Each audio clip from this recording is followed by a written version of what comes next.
Hello friends, welcome back to my channel. কেমন আছো তোমরা সবাই? আশা করছি অনেক ভালো আছো। রিনুর সংসারে তোমাদের সবাইকে স্বাগত জানিয়ে শুরু করছি আজকে একটা রান্নার ব্লগ।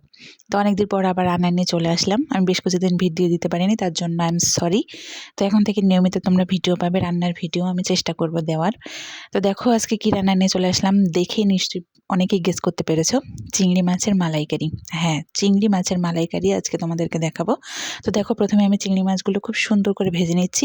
চিংড়ি মাছগুলো কিন্তু বেশি ভাজা যাবে না, বেশি ভাজলে চিংড়ি মাছগুলো কিন্তু শক্ত হয়ে যায়। তো খুব সুন্দর করে ভেজে নিয়ে কড়াইতে দিয়ে দিলাম তেল।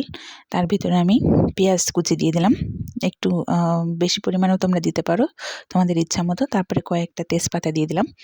এবার এটা পেঁয়াজটা যাতে গন্ধ না করে একটুখানি নেড়ে নিতে হবে। তার মধ্যে আমি দেখো একসাথে অনেক কিছু বাটা দিয়েছি। এখানে ঝালের গুঁড়ো আছে, জিরে বাটা আছে, আদা বাটা আছে, ধনিয়া গুঁড়ো আছে, সমস্ত কিছু একবারে দিয়ে মশলাটা কষিয়ে নিচ্ছি। তার মধ্যে আমি দিয়ে দিলাম দেখো পরিমাণ মতো লবণ।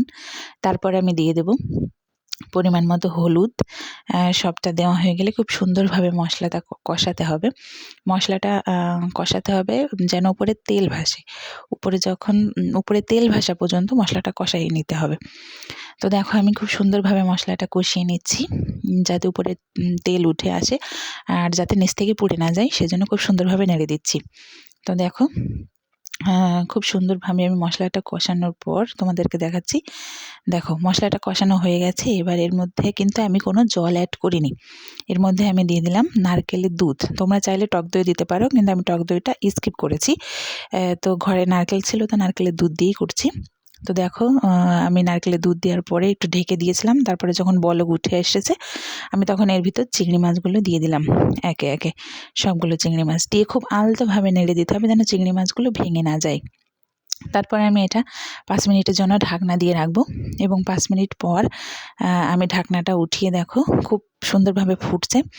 এর মধ্যে আমি দিয়ে দেবো 4-5টা কাঁচা লঙ্কা। তারপর পরিমাণ মতো একটু স্বাদ মতো একটু চিনি দিয়ে দেবো, যেটা স্বাদের জন্য খুব ভালো উপকারী। এই রেসিপিটা তোমরা বাসায় ট্রাই করতে পারো, এবং খেতে কেমন লাগলো সেটা অবশ্যই আমাকে কমেন্ট করে জানিও।